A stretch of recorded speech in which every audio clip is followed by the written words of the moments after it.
Hello दोस्तों, कैसे हैं आप लोग। आई होप अच्छे होंगे और मस्त होंगे।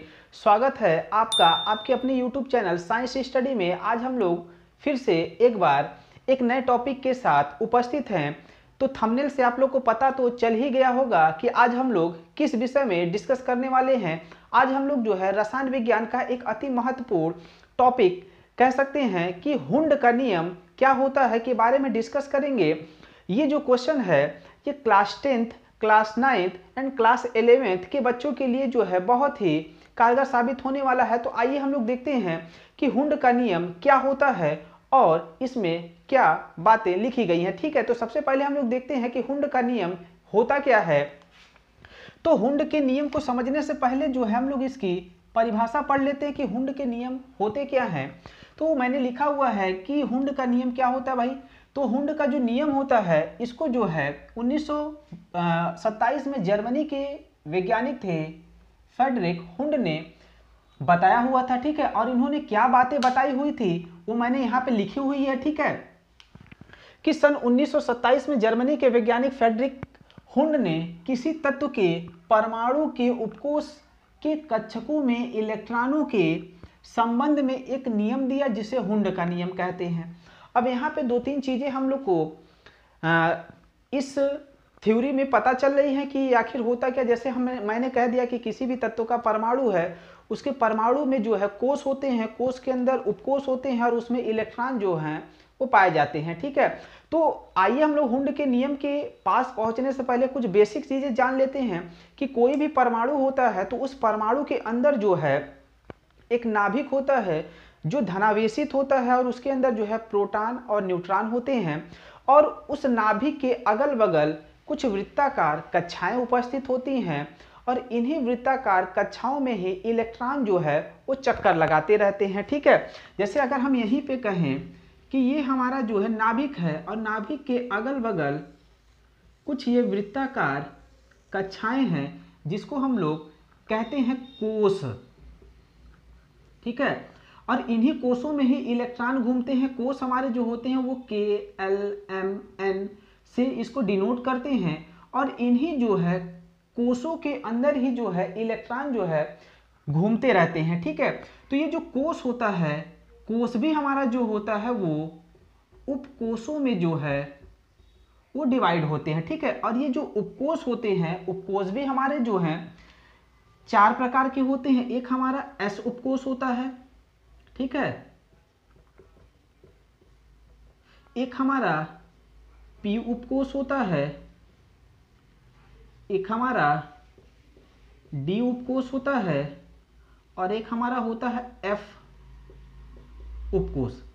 ठीक है, तो हम लोग कह सकते हैं कि कोई भी परमाणु है तो उस परमाणु में जो है कोष और उपकोष पाए जाते हैं।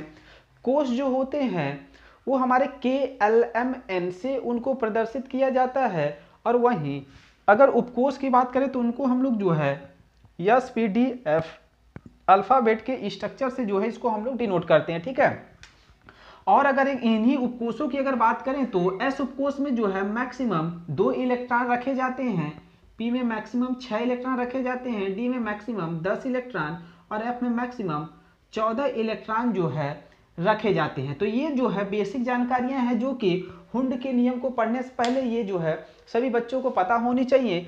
उसके बाद आइए हम लोग देखते हैं कि हुंड ने जो है और क्या बातें जो है इसमें बताई है। तो इसको मैंने डबल इन्वर्टेड कामा में लिखा हुआ है कि हुंड का जो एक्चुअल का जो कह सकते हैं नियम होता है वो क्या होता है।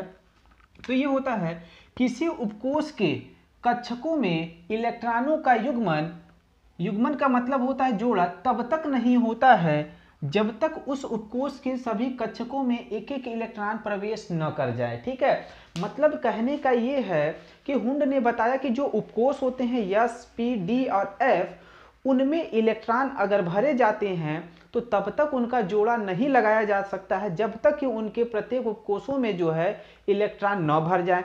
जैसे अगर हम कहें कि S उपकोष जो होता है तो S उपकोष जो होता है इसको हम लोग एक डब्बे से दिखाते हैं, वहीं अगर P की बात करें तो इसको हम लोग जो है 3 डब्बे से दिखाते हैं।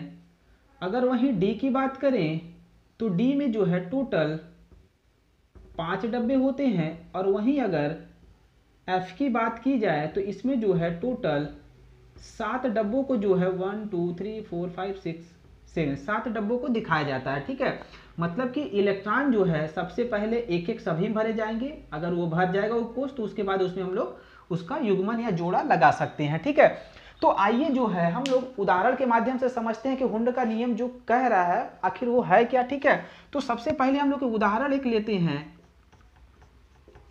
सिंपल सा हम ले लेते हैं ऑक्सीजन ले लेते हैं। ठीक है,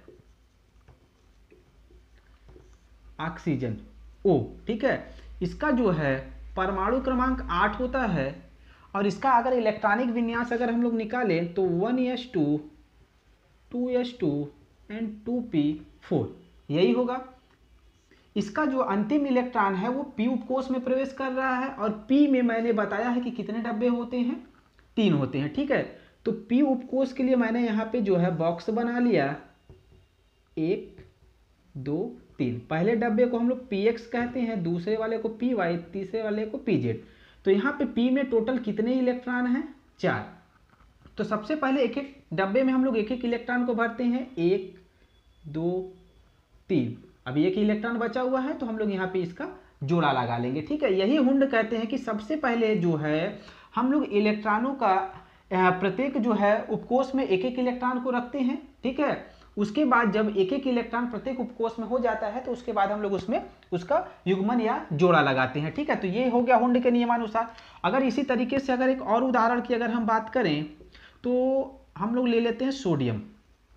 ठीक है, सोडियम का परमाणु क्रमांक होता है 11। अगर इसका इलेक्ट्रॉनिक विन्यास निकालेंगे तो होगा 1s2 2s2 2p6 and 3s1। ठीक है, टोटल 11 था तो मैंने निकाल दिया।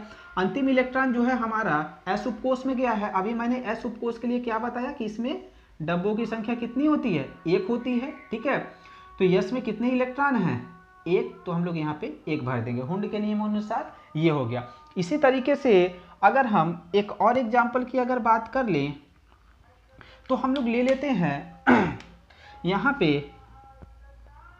क्लोरीन ले लेते हैं। ठीक है, Cl, जिसका 17 होता है परमाणु क्रमांक। इसका इलेक्ट्रॉनिक विन्यास निकालेंगे तो 1s2 2s2 2p6 3s2 and 3p5। ठीक है, टोटल 17 है तो 2 4 6 10 2 12 5 17। तो अंतिम इलेक्ट्रॉन हमारा किस उपकोष में गया है, p में। और p में हमको पता है कि कितने बॉक्स होते हैं, 3 बॉक्स होते हैं। तो हम लोग 3 बॉक्स बना लेते हैं। पहले वाले बॉक्स को हम लोग px कहते हैं, दूसरे को py कहते हैं, तीसरे को pz कहते हैं। टोटल कितने इलेक्ट्रॉन है, 5। तो सबसे पहले एक एक इलेक्ट्रॉन को हम लोग भरते हैं, 1 2 3। उसके बाद एक एक इलेक्ट्रॉन सभी उपकोष में हो गया। तो अब हम लोग जो है जोड़ा लगा सकते हैं, 4 1 5 इलेक्ट्रॉन था, उसके बाद हम लोग भर दिए। ठीक है, तो यही बात जो है हुंड ने बताया था कि कोई भी उपकोष है तो उस उपकोष में जो इलेक्ट्रॉन भरे जाते हैं तो उनका हम लोग जोड़ा तब तक नहीं लगा सकते हैं जब तक कि प्रत्येक उपकोष में एक एक इलेक्ट्रॉन न भर जाए। ठीक है, तो यही हम लोग का हुंड का नियम था। वीडियो अगर अच्छी लगेगी तो लाइक करिएगा, चैनल को सब्सक्राइब करिएगा, और अपने दोस्तों में जो है इस वीडियो को शेयर जरूर करिएगा, क्योंकि आपके साथ उनका भी भला हो सके।